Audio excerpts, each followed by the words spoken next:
अवधूत चिंतन श्री गुरुदेव दत्त. श्री स्वामी समर्थ. दिगंबरा दिगंबरा श्रीपाद वल्लभ दिगंबरा. भक्तांनो, जन्मजन्मांतरीचे पुण्य फळाला येतात आणि तेव्हाच श्रीपाद प्रभूंचे संदेश अध्याय तुमच्या समोर येतात. चुकूनही याला वगळण्याचा प्रयत्न करू नका. श्रीपाद प्रभू तुमच्या आयुष्यातून दुःख, दारिद्र्य, कष्ट सर्व काही दूर करणार आहेत. तुम्हाला आशीर्वाद प्रदान करणार आहेत. म्हणूनच आज हा अध्याय तुमच्यासमोर आलेला आहे.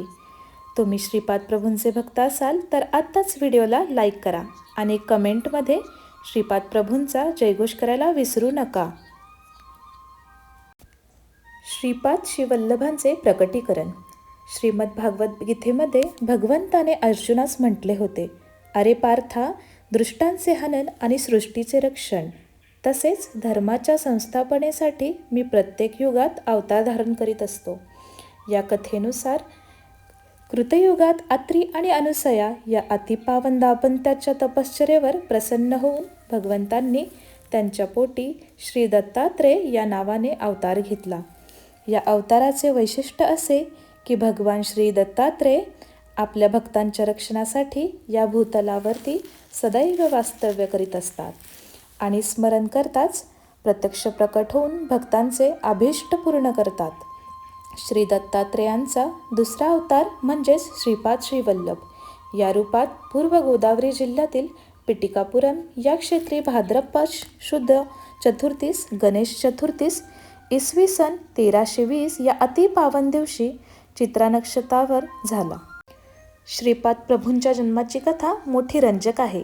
पिठापूर या पवित्र क्षेत्री ब्रह्मी गडिगिडा अप्पलार शर्मा आणि अखंड सौभाग्यलक्ष्मी महाराणी सुमती हे सचील आणि आचार संपन्न दाम्पत्य निवास करीत होते. अप्पलराजा शर्मा हे कृष्ण यजुर्वेदी शाखेचे भरद्वाज गोत्रीय होते. सौ महाराणी सुमती ही ब्रह्मश्री मल्लादी बापनचार्य या विद्वान ब्राह्मणांची कन्या होती. ती रूपाने आणि गुणांनी अतिसुंदर, तिचे चालणे देखील एखाद्या महाराणीला शोभेल असे असल्याचे होते. तिलाही महाराणी सुमती असेच नाव पडले.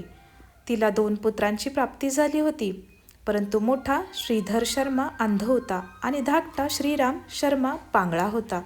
अशा दैवगतीमुळे माता सुमती ही सदैव दुःखी असे. एकदा महालय अमावस्येच्या दिवशी ब्राह्मण भोजनाची सर्व तयारी झाली होती. त्याचवेळी 15-16 वर्षाचा उत्तम देहदृष्टीचा आणि तेजपुंज चेहऱ्याचा एक अवधूत त्यांच्या दारात प्रकट झाला आणि त्याने आपल्या सुमधुर वाणीतून म्हटले, ओम भिक्षाम देई. या आवाजाने माता सुमती बाहेर आली. दारात उभ्या असलेल्या त्या दिव्य अवधूतास पाहून क्षणभर दिपूनच गेली. नंतर तिने स्वतः सावरले आणि पाकगृहात जाऊन सुग्रास अन्नाचे भरलेले एक ताट आणून त्या अवधूतास अर्पण केले. त्या अन्नाने त्या अवधूताची क्षुधा शमन झाली आणि प्रसन्न चित्ताने त्याने सुमतीस म्हटले, माते, तू एका अवधूतास तृप्त केलेस. मी तुझ्यावर प्रसन्न आहे. तुला हवा तो वर मागून घे. माता सुमती म्हणाली, स्वामी, मला 2 पुत्र आहेत, परंतु त्यापैकी एक अंध आणि दुसरा पांगळा आहे. मला आपणासारखा दैदिप्यमान आणि विद्वान पुत्र हवा. हीच माझी एक इच्छा आहे. तथास्तु म्हणून असा आशीर्वाद देऊन तो अवधूत क्षणभरातच तिथून निघून गेला. ते अवधूत रूपात आलेले प्रत्यक्षात श्री दत्तप्रभूच होते. त्यांच्या दर्शनाने आणि दिलेल्या आशीर्वादाने माता सुमती अत्यंत आनंदित झाली. तिच्या अंतरी एका अनामिक आनंदी अनुभूती होती. ब्राह्मण भोजनदान आधी होऊन महालय अमावस्येचा तो दिवस सुव्यवस्थितपणे पार पडला. सुमती महाराणी अशा आनंदी अवस्थेतच असताना अवधूताच्या आशीर्वादाप्रमाणे तिला पुत्रप्राप्तीची लक्षणे दिसू लागली. या अवस्थेत तिला शंख, चक्र, गदा, पद्य, त्रिशूळ आदी धारण केलेल्या अनेक देवदेवतांची, ऋषींचे, सिद्धपुरुषांचे, योग्यांचे असे अनेक दर्शन तिला स्वप्नात होती.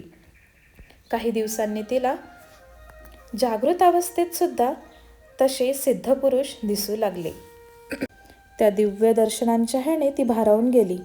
नेत्र लागले की पडद्यावरील चित्रपटाप्रमाणे दिव्य कांतिमय तपसमाधीत मग्न असलेली योगी मुनी अद्भुत दर्शन देत असे.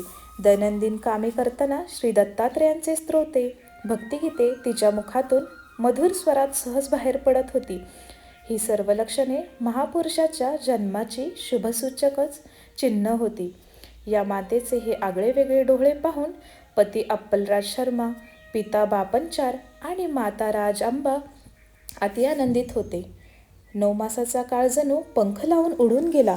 10व्या मासी भाद्रपद महिन्याच्या शुक्ल चतुर्थीस गणेश चतुर्थीस सुमती महाराणीने एका अतिसुंदर दैदिप्यमान शिशूस जन्म दिला. हा बाळ सामान्य बालकाप्रमाणे न जन्मता ज्योतिरूपाने अवतरला. त्या क्षणी माता सुमती मूर्छित झाली होती. प्रसूतिगृहातून मंगलवाद्यांचा ध्वनी ऐकू येऊ लागला. थोड्याच वेळात आकाशवाणी झाली आणि सर्वांना प्रसूती कक्षाच्या बाहेर जाण्याचा आदेश झाला. सर्वजण बाहेर येताच त्या बाळकाच्या सानिध्यात 4 वेद, 18 पुराणे आणि महापुरुष ज्योतिरूपाने प्रकट झाले आणि परमपावन वेद मंत्रांचा घोष सर्वांना ऐकू येऊ लागला. थोड्या वेळाने तो थांबला. या मंगलसमयी स्वर्गातील अप्सरा, गंधर्व, यक्ष, किन्नर आनंदाने नृत्य गायन करू लागले. देवताने बाळावरती पुष्पवृष्टी करू त्याच वेळी घरासमोरील आंब्याच्या झाडावरील कोकिळा देखील मधुर स्वरात आनंदाने गाऊ लागल्या. पारिजात, मोगरा, चमेली, गुलाब आदी फुलांनी आपला सुगंध मंद मंद वाऱ्याबरोबर प्रसूतिगृहात पाठवला आणि नवजात शिशूचे स्वागत केले. पुत्रप्राप्तीची वार्ता कळताच अप्पलराज शर्मा आपली पूजा अर्चा आटपून अति आनंदाने पुत्रभेटीसाठी प्रसूतिगृहाकडे निघाले. बाळाचे मुखमंडळ अतिशय सुंदर होते. भव्य कपाळ, धनुष्यकृती भुवया, त्याखाली मोठे मोठे तेजपुंज नेत्र, सुंदर नासिका, प्राणबद्ध कर्ण, गुलाबी पातळ ओठ आणि या गोजिरवाण्या मुखचंद्र समास साजेसा घोर वर्ण. हे देवी सौंदर्य पाहून सुमती महाराणीचे पिता बापनचार्य आणि माता राजआंबा या दोघांच्या नेत्रातून अनंत अश्रू ओघळू लागले. त्यांचे चित्त एका अनामिक आनंदाने भरून गेले. अप्पलराज शर्मांनी ब्राह्मण कर्मवी वेद पठन करून जातकर्म केले. या असामान्य शिशूस ज्या स्थानी निजवित असत त्या स्थानी एक 3 फण्याचा नाग आपली फणा उभारून बाळकावर छाया करीत असे. याचा समय बालकाचे नाव श्रीपाद श्रीवल्लभ असे ठेवले गेले. शिशू चंद्राच्या कलेप्रमाणे वाढू लागला. त्याच्या बाललीला आनंद घेत असताना दिवस कसा जाई ते त्या वात्सल्यमूर्ती मातापित्यास आणि आजी आजोबांना कळून येत नव्हते. श्रीपाद बाळ अन्य बाळकांपेक्षा अधिक निराळा होता. तो 7-8 महिन्यांचा होताच त्याच्या रांगण्यास घर कमी पडू लागले. याच वेळी तो बोबड्या परंतु अतिमधुर शब्दात नाना, अम्मा असे शब्दही बोलू लागला. पिता अप्पलराज शर्मा देवपूजेसाठी बसले की रांगत रांगत तेथे जाऊन श्री दत्तप्रभूंच्या मूर्तीसमोर शांतपणे बसून एकचित्ताने पूजा पाहत बसत असे. आरती करताना आनंदाने टाळ्या वाजवी. पूजा समाप्त होताच पिता त्यास वाटेतील नैवेद्याचे दूध देत असे. ते तो अत्यंत आनंदाने पिऊन टाकीत असे. श्रीपाद राजम शरणम प्रपद्ये. श्रीपाद प्रभूंचा जय जयकार असो. श्रीपाद प्रभूंच्या प्रकटीकरणाचा आणि बाललीलांचा हा लहानसा अध्याय शेवटपर्यंत ऐकल्याबद्दल धन्यवाद. श्रीपाद प्रभू आणि श्री दत्तात्रय महाराज तुमच्या सगळ्या चांगल्या इच्छा लवकरात लवकर पूर्ण करो हीच त्यांच्या चरणी सदैच्छा. चॅनलला नवीन असाल तर सबस्क्राईब करा. श्रीपाद प्रभूंची श्रद्धा आणि कथा ऐकली आणि आवडली असल्यास तर लाईक, शेअर, कमेंट नक्की करा. धन्यवाद.